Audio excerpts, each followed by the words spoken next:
You will not believe it, but Ruben Amorim after against Grimsby Town. With all due respect, when you lose to a 4th division team, it's not the goalkeeper. It's everything. The environment, the way we face the competition. We know we are in the moment. People will pay attention to everything. It's going to be massive, every detail. We showed in the performance today, my players spoke for me really loud. What do you think Ruben Amorim meant in his sentiment? Fans have mocked Manchester United manager Ruben Amorim for his bizarre antics after he was spotted moving magnets on a tactics board during his side's Carabao Cup defeat against Grimsby.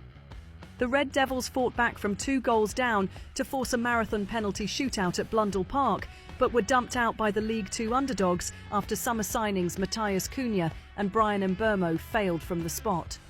And Amorim was bizarrely captured during Sky Sports' broadcast of the encounter, shifting several small magnets on a tactics board in the dugout during the 62nd minute of the match. Reacting to the incident after it went viral on social media, several users scorned Amorim for his tactical workings.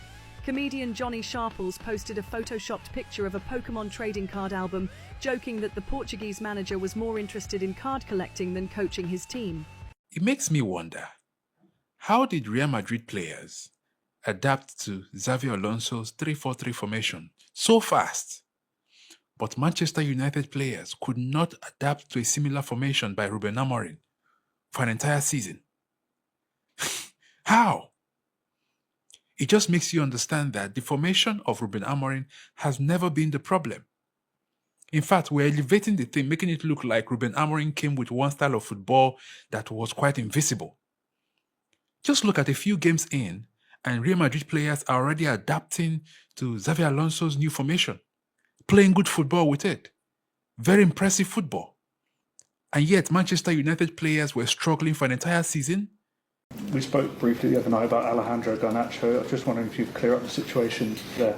Yeah, he came to me. Was funny because in the next day he came to me to my office.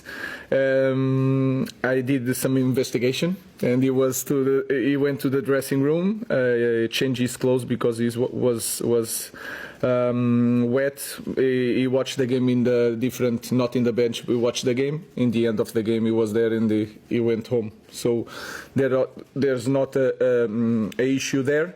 But I told them that in Manchester United, everything is important, and perception in a big club is really important. So he's going to pay a dinner to all the team, and that's it. Former Barcelona manager Xavi has made a shocking statement about Manchester United, boldly claiming, "I'm far better than him," when referring to current coach Ruben Amorim. The Spanish legend says he knows exactly what United needs to win titles and has opened the door to taking the Old Trafford job. However, Xavi has one major condition. He wants complete control over transfers and tactics without boardroom interference. This comes after his difficult experience at Barcelona, where he clashed with club executives. With Amorim facing growing pressure after poor performances and fans becoming restless, Xavi's explosive comments have added serious fuel to United's managerial drama. The question now is whether United would consider another coaching change.